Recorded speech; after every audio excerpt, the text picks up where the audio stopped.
Have you ever wondered why PS5 Pro costs $700? Well, here is your answer.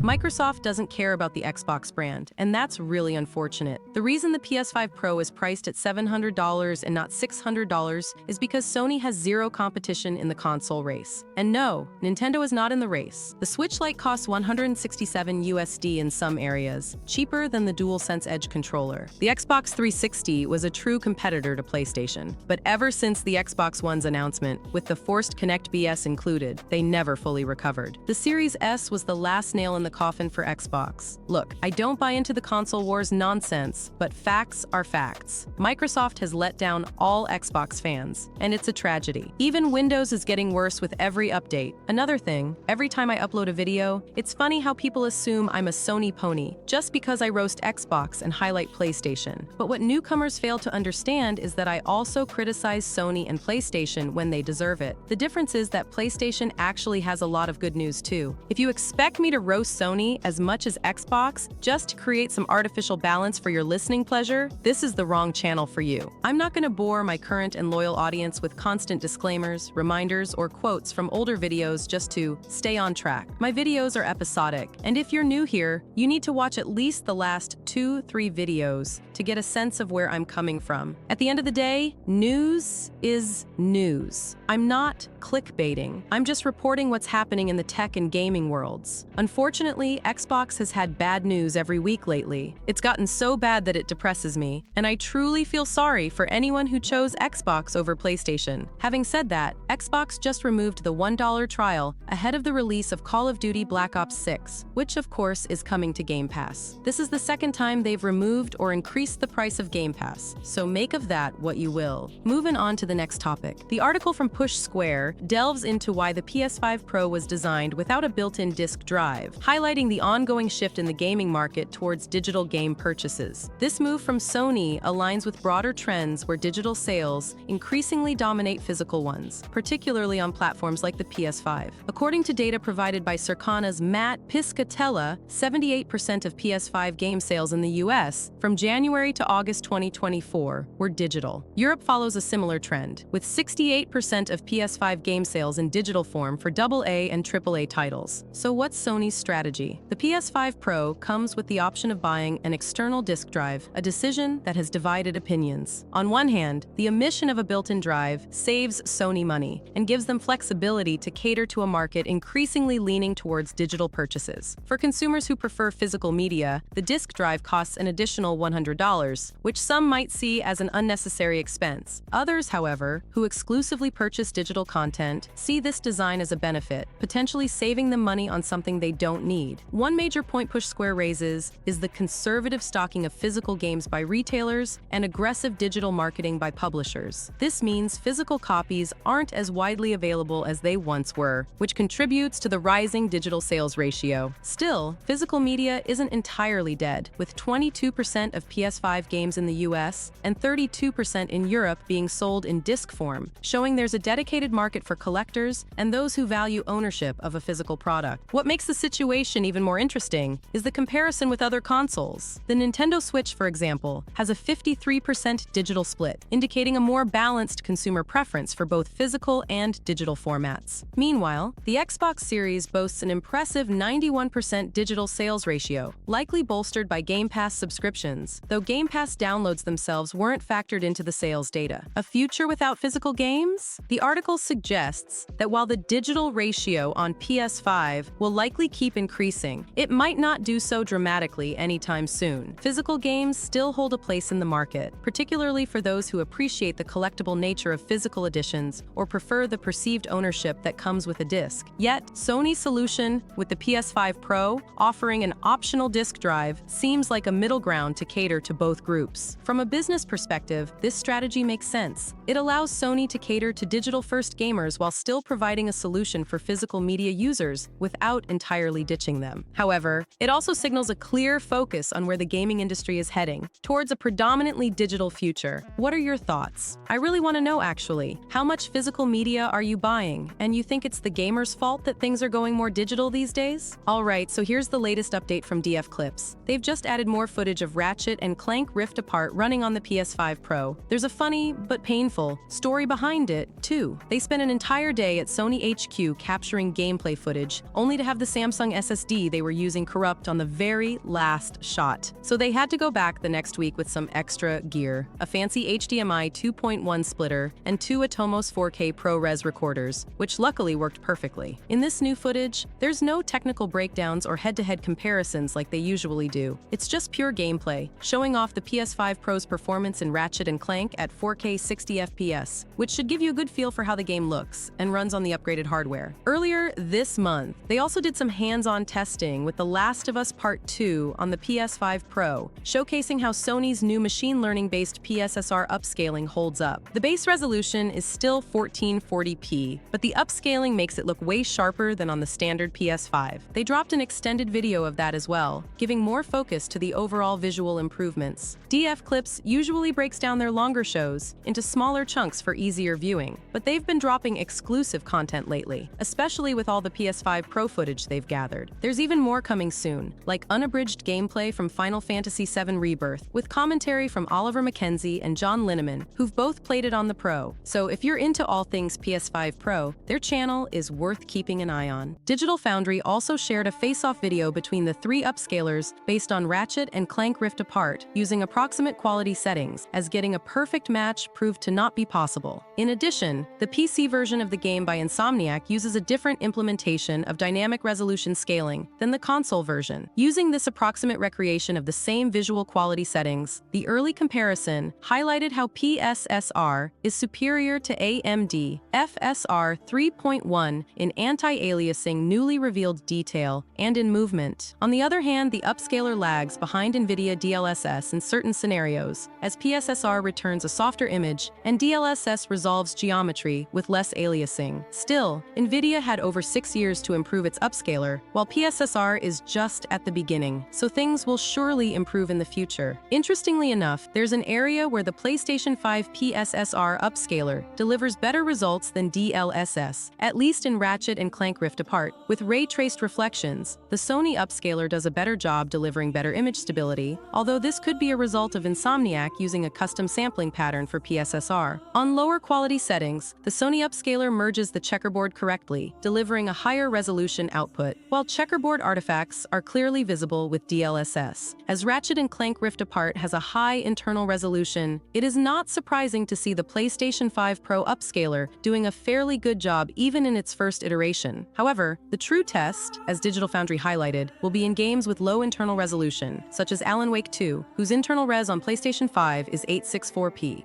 Alright, so here's the deal with PlayStation Plus in October 2024. It's actually had one of the most popular months all year. Every month, PS Plus subscribers get a batch of free games, usually 3. And this time around, they've really nailed it. For October, they dropped 2 solid horror games and a wrestling game, and people are loving it. The lineup includes WWE 2K24, which is still pretty fresh, so getting it on PS Plus is a big deal. Then you've got the Dead Space Remake, which was one of the best horror game remakes of 2023. If you're into spooky stuff, this one's a must-play. And the wild card here is Doki Doki Literature Club. If you've never heard of it, it might look like a simple visual novel at first, but trust me, it's a horror game that'll mess with your head in ways you won't expect. Apparently, more people are playing these games than any other free PS Plus games this year, like 7.1% more players. And that's saying something because 2024 has had some great months. They've given out stuff like Harry Potter Quidditch Champions, Lego Star Wars The Skywalker Saga, and Destiny 2 expansions earlier this year. It's actually impressive because even some day one releases from earlier in the year didn't pull in as many players as these October games. So it'll be interesting to see if November and December can top this lineup. But right now, October's looking like a tough act to follow. Let's talk God of War Remastered Trilogy. Here's what you need to know. Rumors have been swirling about the first 3 mainline God of War games potentially getting remastered for modern platforms, specifically the PS5. While the extent of these remasters is unclear, it's exciting to imagine how these iconic titles could be updated with current technology. If the rumors are true, it's likely that Nixies, rather than Santa Monica Studios, will be handling the remasters. Nixies is well known for its high-quality PC and console ports, making them a solid choice to bring these classics to modern hardware. The most obvious changes in any remaster would likely be visual enhancements. The original God of War trilogy is known for its brutal action and larger-than-life boss fights, but a facelift could bring those intense moments to life in 4K resolution, higher frame rates, and advanced visual effects. Improved textures, more detailed environments, and modern lighting techniques like ray tracing could make iconic moments, such as battling the Colossus of Rhodes or fighting Zeus, look breathtaking on the PS5. The upgrade could also take advantage of the PS5's SSD for faster load times, making the experience more seamless. Additionally, DualSense features could be integrated for added immersion, making combat feel more tactile and responsive. Aside from visual upgrades, there's potential for gameplay tweaks. This could range from introducing alternate control schemes to rebalancing certain mechanics, perhaps offering modernized quality-of-life features like a smoother camera system or refined combat. Imagine wielding Kratos' blades of chaos with updated mechanics that maintain the original feel but add more fluidity, or even introducing new combat abilities to refresh the experience for longtime fans. Some fans are speculating about the possibility of added narrative content. While ambitious, it could also be risky. Adding new cutscenes or dialogue might be a fun way to flesh out Kratos' backstory or bridge the gap between the Greek and Norse mythologies. But over-explaining Kratos' journey could rob the story of some of its mystique. One of the most intriguing ideas floating around is the possibility of using these remasters to better link the Greek and Norse storylines. In God of War 3, Kratos seemingly dies after impaling himself with the Blade of Olympus, but a post-credits scene suggests he survives. How he transitions from Greece to Scandinavia has always been shrouded in mystery. Including new post-credits scenes that show Kratos' journey through Europe would be a smart way to offer some explanation, while maintaining the sense of ambiguity that fans love. Small Easter eggs hinting at the start of Kratos' new life in the Norse lands could deepen the mythology without overcomplicating it. While these remasters offer an exciting opportunity to revisit Kratos' early days, the key will be balance. There's value in leaving certain aspects of his story unexplained, especially when dealing with the mythological shifts between the Greek and Norse eras. Over-explaining could potentially clash with the series' established lore, creating contradictions. The magic of God of War lies in its blend of myth and mystery, and preserving some of that ambiguity would help maintain the intrigue that keeps fans hooked. In the end, whether these remasters focus purely on visual fidelity or add some small narrative bridges, fans are likely to welcome any opportunity to experience the early God of War saga with modern enhancements. While there's no confirmation from Sony yet, it's clear that demand is there, and many are eager to see how Kratos' past can be reimagined on the PS5. Oh, don't nod. The French studio known for narrative-driven games like Life is Strange has announced a potential reorganization project that might result in layoffs affecting up to 69 employees. This has stirred a lot of concern, especially from STJV, the union representing workers in the French video game industry. STJV isn't holding back, saying this is just the peak of a series of bad decisions made by the company, and they've been raising concerns for over a year now about the studio's economic troubles.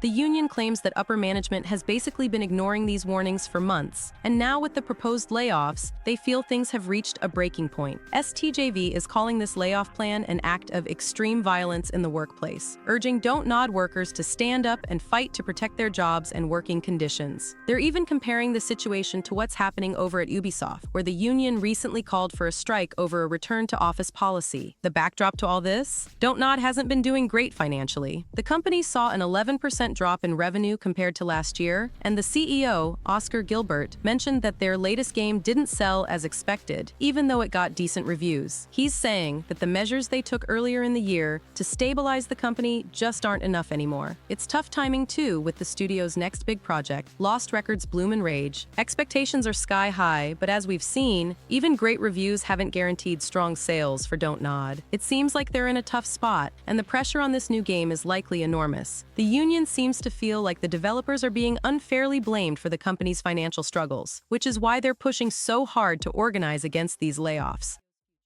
So, Pure Arts, the company behind the Assassin's Creed Shadows miniatures, has found itself in some hot water over one of its designs. They released a collectible in September that showed the two characters posed near a partial Torii gate. At first glance, it seemed like a harmless, Funko-style figure, but some people quickly pointed out that the Torii gate in the statue closely resembled a very significant real-world one, the one-legged Torii outside the Sano Shrine in Nagasaki, which is a powerful symbol tied to the 1945 nuclear attack. Because of its connection to such a tragic event, was seen by many as disrespectful, especially given its deep historical and cultural meaning. What made things even more complicated is that this legitimate criticism got tangled up in some uglier discourse. Some gamers, already upset about Yasuke, a black man, being a playable character in a game set in feudal Japan, started directing broader outrage toward Ubisoft. The mix of valid feedback about cultural insensitivity and overblown anger from some corners led to a lot of noise online. Pure Arts responded quickly, apologizing for the design and stating that they're now reworking it after hearing the concerns. They promised that pre-orders won't be canceled, and those who pre-ordered will get more information soon. It's a good example of a company listening to feedback and making changes, even though the whole situation got pretty heated. How many of you have gotten off work or school, sat down to game, and only had an hour or two to play but couldn't decide what to boot up? With a treasure trove of PlayStation titles